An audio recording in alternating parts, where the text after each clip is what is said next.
Investors, welcome to growth investing. 11 मई से Venus Pipe Limited का आईपीओ ओपन हो रहा है, तो उस कंपनी के बारे में डिटेल में डिस्कस करेंगे। इस वीडियो में मैंने इन डेप्थ रिसर्च की है, तो वही मैं आपको एक्सप्लेन करना चाहता हूँ। So first and foremost thing, Venus pipes company जो है वो स्टेनलेस स्टील्स के पाइप मैन्युफैक्चर करती है। अगर मैं फर्स्ट इंडस्ट्री आउटलुक से शुरू करूंगा, अगर आप इंडस्ट्री में देखें तो कोल्ड रोल्ड फ्लैट प्रोडक्ट्स, जो स्टेनलेस स्टील के कोल्ड रोल्ड फ्लैट प्रोडक्ट्स आते हैं, वो वर्ल्ड में सबसे ज्यादा यूज किए जाते हैं। अराउंड 47% मार्केट जो है वो इन्हीं का है। उसके बाद जो अदर प्रोडक्ट है, हॉट कॉइल है, सेमी फ्लैट है, सेमीज लॉन्ग है, हॉट बार है, वो सभी यूज किए जाते हैं। अब हम देखते हैं कि ये सब प्रोडक्ट का यूज कहाँ पे होता है। अगर इंडिया की बात करें तो 12% कंस्ट्रक्शन इंफ्रास्ट्रक्चर सेक्टर में है, 13% ऑटोमोबाइल रेलवे ट्रांसपोर्ट में होता है इन पाइप्स का use, 30% capital goods, 44% durable and houses. इस प्रकार से अलग अलग इंडस्ट्री में इस प्रोडक्ट का यूज होता है। अब इस प्रोडक्ट रेंज में जितने भी फ्लैट प्रोडक्ट यानी आपने काफी बार देखा होगा कि स्टेनलेस स्टील के कॉइल्स जो है वो आपने या तो रेलवे में एक से दूसरी जगह ट्रांसपोर्ट होते हुए देखा होगा, या हाईवे पे ट्रक्स पे देखा होगा, जहाँ पे पूरा स्टील का एक कॉइल राउंड बना होता है। तो उन प्रकार के जितने भी स्टील के स्लैब्स है या उनकी शीट्स है, प्लेट्स है, कॉइल्स है, 75% मार्केट ऐसे प्रोडक्ट्स का ही है। अब आज भारत में अगर देखें तो स्टेनलेस स्टील कंजप्शन, एसएस यानी कि स्टेनलेस स्टील का शॉर्टकट है, उसका पर कैपिटा आज 2.5 केजी है भारत के अंदर। अगर इसको मैं दुनिया से कंपेयर करूं तो लोअर कंपेयर टू वर्ल्ड का एवरेज है 6 केजी पर कैपिटा, यानी कि इंडिया के अंदर अभी बहुत ज्यादा अपॉर्चुनिटी है स्टेनलेस स्टील्स को लेके। अब स्टील पाइप्स एंड ट्यूब्स की बात करें तो टोटल जितना भी स्टील मैन्युफैक्चर होता है उसमें से 10% स्टील जो है वो ट्यूब्स में कन्वर्ट किया जाता है। जो सबसे ज्यादा डिमांड है वो oil and gas and chemical and petrochemical industries से आती है। टोटल 6 टाइप ऑफ पाइप्स होते हैं: standard pipe, line pipe, oil country, tubular goods, pressure tubing, mechanical tubing, structural tubing. यहाँ पे मैंने हर एक का डिस्क्रिप्शन दिया है, आपको सिर्फ यहाँ पे ये देखना है कि टोटल 6 टाइप्स ऑफ पाइप्स होते हैं। सबसे दो कॉमन यूज होने वाले जो पाइप है वो है welded pipe and seamless pipe, जो कार्बन स्टील और स्टेनलेस स्टील दोनों ही प्रकार से अवेलेबल है मार्केट में। ये पाइप जो है, इनका रॉ मटेरियल जो है वो दो ही चीज है, एक है स्टेनलेस स्टील और एक है कार्बन स्टील। ग्लोबल जो पाइप इंडस्ट्री है आज की तारीख में वो 4% एन्युअली के हिसाब से ग्रो हो रही है, यानी हर साल 4% से इंक्रीज हो रही है। और अनुमान है कि ये इंडस्ट्री 40 बिलियन को क्रॉस कर देगी। ओके, अब इस इंडस्ट्री के डिमांड ड्राइवर्स देखते हैं कि किस प्रकार से इंडस्ट्री चलेगी। फर्स्ट है oil and gas. Oil and gas industry से पाइप्स की डिमांड बहुत ज्यादा है, क्योंकि वो क्या यूज करते हैं कि वो गैस और लिक्विड इन दोनों को इन पाइप्स के द्वारा एक से दूसरी जगह ट्रांसपोर्ट करते हैं।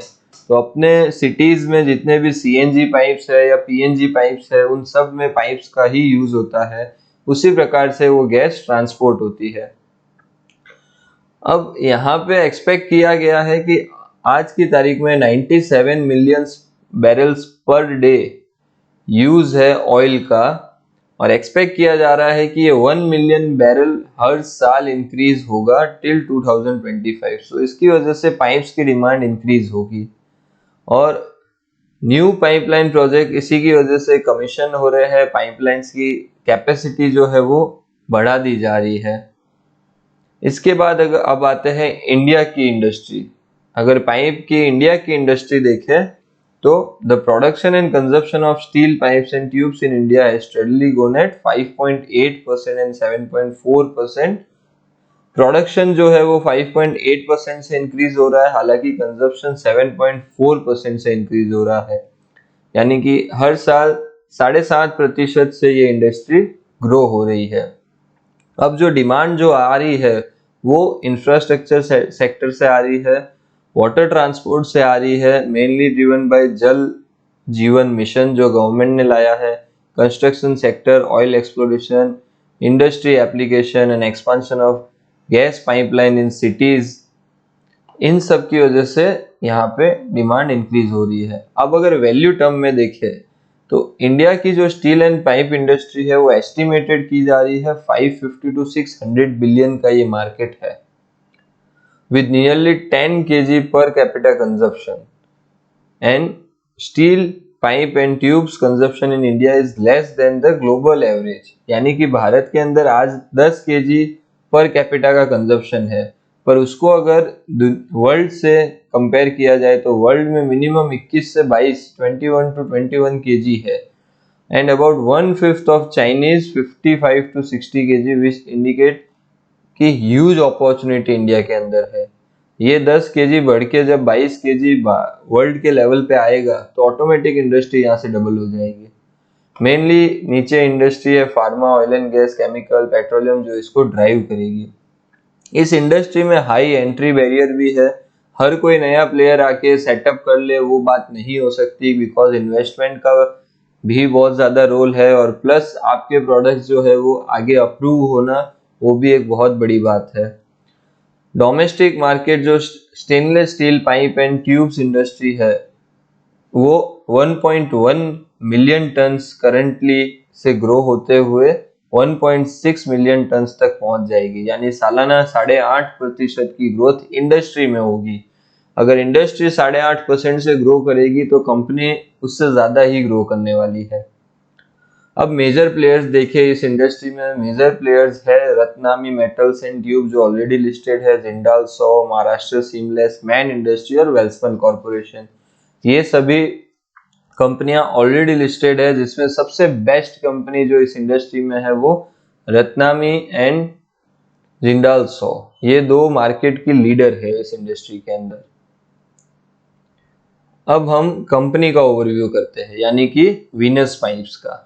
देखिए वीनस पाइप जो है वो stainless steel pipe and tube manufacturer है जो एक्सपोर्ट भी करती है और डोमेस्टिक मार्केट दोनों में ऑपरेट करती है। इनको 6 इयर्स का एक्सपीरियंस है। ये बहुत ही ज़्यादा ताज्जुब की बात है कि एक कंपनी जो सिर्फ 6 साल का एक्सपीरियंस रखती है वो इतनी फास्ट ग्रो होके लिस्टेड होने भी आ चुकी है, यानी कि मैनेजमेंट बहुत ज़्यादा फोकस्ड है। तो 6 इयर्स का एक्सपीरियंस है स्टेनलेस स्टील ट्यूबुलर प्रोडक्ट्स का, जहाँ पे 2 प्रोडक्ट्स मेन है, सीमलेस ट्यूब पाइप्स और वेल्डेड ट्यूब पाइप्स। इनके पास करंटली 5 प्रोडक्ट लाइन है, जिसके अंदर ये stainless steel high precision and heat exchanger tubes बनाते हैं, stainless steel hydraulic instrumentation tubes बनाते हैं, stainless steel seamless pipe, stainless steel welded pipe और स्टेनलेस स्टील बॉक्स पाइप। इस प्रकार से 5 प्रोडक्ट लाइन रन कर रहे हैं। इनका जो ब्रांड है पाइप का वो है वीनस। वीनस नाम के इनके पाइप्स मार्केट में सप्लाई हो रहे हैं। वेरियस सेक्टर्स को ये सप्लाई करते हैं, जैसे कि chemical, engineering, fertiliser, pharma, power, food processing, paper, oil and gas. इनका एक मैन्युफैक्चरिंग प्लांट है आज की तारीख में जो कि भुज बचाव हाईवे गुजरात में है। एक एडवांटेज बहुत अच्छा है कि इनका जो मैन्युफैक्चरिंग प्लांट है वो कांडला एंड मुंद्रा पोर्ट से बहुत पास में है, तो उसकी वजह से जो भी ये रॉ मटेरियल बाहर से इंपोर्ट करते हैं या फिर ये यहाँ से जो भी एक्सपोर्ट करते हैं फिनिश प्रोडक्ट, उनके बीच का ट्रांसपोर्टेशन का कॉस्ट बहुत कम हो जाता है। इसकी वजह से रॉ मटेरियल के प्राइसेस कम रहते हैं। ये एक बहुत बड़ा प्लस पॉइंट है इस कंपनी के लिए। आज की तारीख में कंपनी की टोटल कैपेसिटी है 10,800 मैट्रिक टन, और अच्छी चीज ये है कि इनके पास स्टोरेज फैसिलिटी जो है वो भी इटसेल्फ मैन्युफैक्चरिंग यूनिट के अंदर भी है और एक स्टोरेज फैसिलिटी अहमदाबाद में भी है। इनका जो बेसिक मटेरियल है रॉ मटेरियल, उसके अंदर एसएस कॉइल और हॉलो पाइप्स, ये दो इनके बेसिक रॉ मटेरियल्स है। जो रॉ मटेरियल्स ये यूज करते हैं वो मार्केट की अवेलेबिलिटी के हिसाब से परचेज करते हैं। उनकी प्राइसिंग, क्वालिटी जिस प्रकार से मार्केट में डिमांड है उस प्रकार से वो परचेज करते हैं। डोमेस्टिक सप्लायर्स भी है और इंटरनेशनल सप्लायर्स भी है इनके पास। ओके, इंटरनेशनल में इंडोनेशिया, मलेशिया, चाइना, सिंगापुर, इन सभी जगह से लेते हैं। अब नीचे आता हूं कि भाई इनकी कैपेसिटी जो आज की तारीख में है वो 90% कैपेसिटी यूटिलाइजेशन पे वर्क कर रहे हैं, यानी कि पूरी फैक्ट्री की जो कैपेसिटी है उसका ऑलमोस्ट 90% यूज हो रहा है। इसी की वजह से ये लोग एक्सपांड करना चाहते हैं। ये है मैन्युफैक्चरिंग प्रोसेस इनके पाइप बनाने का। यहाँ पे आप देखिए तो ये स्टील के जो मैं कॉइल्स की बात कर रहा हूँ, इस प्रकार से कॉइल्स आते हैं, फिर उनको स्ट्रेट किया जाता है, फिर उनके पास उसमें जो सॉल्यूशन पास करना है वो करके, फिर उसको कटिंग करके, रोल करके, और उसके बाद टेस्टिंग में भेज के, उसके बाद इंस्पेक्शन, मार्किंग, विनस पाइप का मार्किंग लगता है, फिर पैकेजिंग होती है और फिर वो पाइप्स मार्केट में डिस्पैच होते हैं। तो ये था कॉइल टू पाइप का पूरा जर्नी इनका प्रोडक्शन का। अब कंपनी जो है वो अभी domestic market as well as export दोनों ही मार्केट में ऑपरेट करती है। डोमेस्टिक मार्केट में कंपनी करंटली 20 स्टेट्स में काम कर रही है। इंटरनेशनल मार्केट में company trader, stockist, authorised distributors के साथ काम कर रही है। ऑलमोस्ट 20 कंट्रीज में एक्सपोर्ट कर रही है, जिसके अंदर ब्राजील, यूके, इजराइल और यूरोपियन यूनियन इस प्रकार के कंट्री है। फर्दर और इंटरनेशनल मार्केट में अपना मार्केट शेयर बढ़ाने के लिए इन्होंने इटली और कुवैत में भी डिस्ट्रीब्यूटरशिप दे दी है, सोल डिस्ट्रीब्यूटरशिप, और यूरोपियन मार्केट में भी अपने मार्केटिंग के रिप्रेजेंटेटिव ले आए हैं। करंटली इनका एक्सपोर्ट से जो रेवेन्यू है वो 9 to 11% है, यानी कि एक्सपोर्ट के अंदर अभी बहुत ज़्यादा ग्रो होना बाकी है। आज की तारीख में सबसे अच्छी चीज़ ये है, कंपनी इंडिया के फॉर्च्यून 500 में से 57 कंट्री कंपनीज को अपना प्रोडक्ट सप्लाई करती है, जो कि अलग अलग सेक्टर्स से है। तो एक बहुत अच्छी चीज़ ये कि है एक ही सेक्टर पे ये लोग फोकस नहीं है, तो कॉन्सेंट्रेटेड पोर्टफोलियो इनका नहीं है, अलग अलग सेक्टर्स में ये लोग डाइवर्सिफाइड है। और आज की तारीख में इनको 16 फॉर्च्यून 500 कंपनीज से ऑलरेडी ऑर्डर मिला हुआ है, जो कि पेंडिंग चल रहा है। इनका एक ही फोकस है, वेल्डेड एंड सीमलेस पाइप। ये बहुत अच्छी चीज है कि एक या दो प्रोडक्ट पे फोकस कीजिए और उसे स्केल कीजिए। कंपनी की पूरी मैन्युफैक्चरिंग फैसिलिटी जो ऑटोमेटेड है। इस प्रकार की मैन्युफैक्चरिंग फैसिलिटीज इंडिया में बहुत कम है जो कि फुल्ली ऑटोमेटेड हो, तो they are not dependent on labour. Okay, अब ये है रेवेन्यू फ्रॉम डिफरेंट सेक्टर्स, कि अलग अलग सेक्टर से इनका कितना कितना रेवेन्यू आता है। यहाँ पे आप देखिए chemical, engineering, fertiliser, pharma, power, सभी अलग अलग सेक्टर है। मेन रेवेन्यू इनका आता है स्टॉकिस्ट एंड ट्रेडर्स को, ये लोग ज्यादातर सेलिंग करते हैं। ऑलमोस्ट 58% का रेवेन्यू इनका स्टॉकिस्ट और ट्रेडर्स के पास से आता है, जो कि आगे उस स्टील पाइप्स को सेल करते हैं। एंड देन है chemical sector, engineering sector, followed by export. इस प्रकार का रेवेन्यू फ्रॉम वेरियस सेक्टर। आप चाहे तो इसका स्नैपशॉट भी ले सकते हो। अब ये है इनकी सेल्स की प्रोसेस के पहले इंक्वायरी फॉर्म आता है क्लाइंट की तरफ से, उसके बाद एक ऑफर दिया जाता है कि हम आपका जो ये डिमांड है वो हम इतने टाइम में और इस प्राइसिंग में कंप्लीट किए जाता है। फिर ये ऑफर टेक्निकली अगर क्लाइंट एक्सेप्ट करता है तो उसके बाद उसे कमर्शियली एक्सेप्ट करने के बाद रिसीव परचेज ऑर्डर, और फिर ऑर्डर डिलीवरी किया जाता है और पेमेंट कलेक्शन किया जाता है। तो ये है इनकी सेल्स की प्रोसेस। ये जानना बहुत जरूरी है। अगर आप बिजनेस नहीं समझोगे, धंधा किस प्रकार से हो रहा है, तो आप बिजनेस के साथ ज्यादा टाइम तक जुड़ के या स्टॉक के साथ ज्यादा टाइम तक जुड़ के नहीं रह पाओगे। अब इनकी फर्दर स्ट्रेटेजी क्या है? फर्स्ट एंड फॉरमोस्ट ये अपनी कैपेसिटी इंक्रीज करना चाहते हैं। मुझे इस आईपीओ में सबसे अच्छी बात ये लगी कि इस कंपनी को हकीकत में पैसों की जरूरत है, इसीलिए ये आईपीओ लेके आए हैं। कोई भी आईपीओ जहाँ पे कंपनी को रियलिटी में पैसों की जरूरत है और उसका यूज होने वाला हो, तो वो कंपनी एक अच्छा रिटर्न देके जाती है। ये लोग अपनी जो वेल्डेड पाइप और ट्यूब्स जो अभी 6 mm से 219 mm तक पाइप्स ये जो बना रहे हैं, उनको ये एक्सपांड करना चाहते हैं अपनी कैपेसिटी को, और अब ये ट्यूब्स को 1219 mm तक लेना चाहते हैं और सीमलेस पाइप को 168 mm तक एक्सपांड करना चाहते हैं। तो ये अपनी करंट कैपेसिटी को एक्सपांड करेंगे। सेकंड है ये अपने एसिड रीजनरेशन प्लांट का एक्सपांशन उसको सेटअप करेंगे, ताकि जो पाइप्स के ऊपर जो एसिड यूज हो रहा है उसका कंजप्शन कम हो। ये देखिए, reduce the consumption of acid in company plant and it will improve profit margins। तो प्रॉफिट मार्जिन्स इंक्रीज होंगे। अब ग्रोथ ड्राइवर्स जो है वो कंपनी के लिए ये है कि यहाँ पे गवर्नमेंट खुद एक बहुत बड़ा रोल प्ले कर रही है इस सेक्टर के लिए। फर्स्ट इज पीएलआई स्कीम्स, जो आप सभी जानते हो कि पीएलआई स्कीम्स के अंदर कुछ सेक्टर्स को बढ़ावा देने के लिए गवर्नमेंट का सपोर्ट दिया जा रहा है। वैसे ही फार्मा को, फूड प्रोसेसिंग और ऑटोमोबाइल्स जो इनके कस्टमर्स है इंडस्ट्री, उनको पीएलआई स्कीम्स में लिया गया है। तो उनके जैसे प्लांट एक्सपांशन होंगे वैसे इस कंपनी के पास पाइप्स के ऑर्डर्स आएंगे, और ये ऑर्डर्स काफी ज्यादा होंगे क्योंकि पीएलआई स्कीम्स के द्वारा ये सभी सेक्टर बेनिफिट उठाएंगे। सेकंड, गवर्नमेंट ने जो एक्सपोर्ट यानी कि बाहर की जो कंपनियां है, इंटरनेशनल कंपनियां, उनको 2 बिलियन के अंदर अंदर के टेंडर में भरने के लिए स्टॉप कर दिया है, उनको डिसअलाउ कर दिया है। इसकी वजह से लोकल पाइप मैन्युफैक्चरर को गवर्नमेंट टेंडर्स में पार्टिसिपेट करने का मौका मिला है। थर्ड, कि आत्मनिर्भर भारत बनाने के लिए domestically manufactured iron and steel products policy का निर्माण किया गया है, जिसके द्वारा भारत में बनी गई स्टील एंड आयरन प्रोडक्ट्स को प्रायोरिटी देने का एक तात्पर्य किया गया है।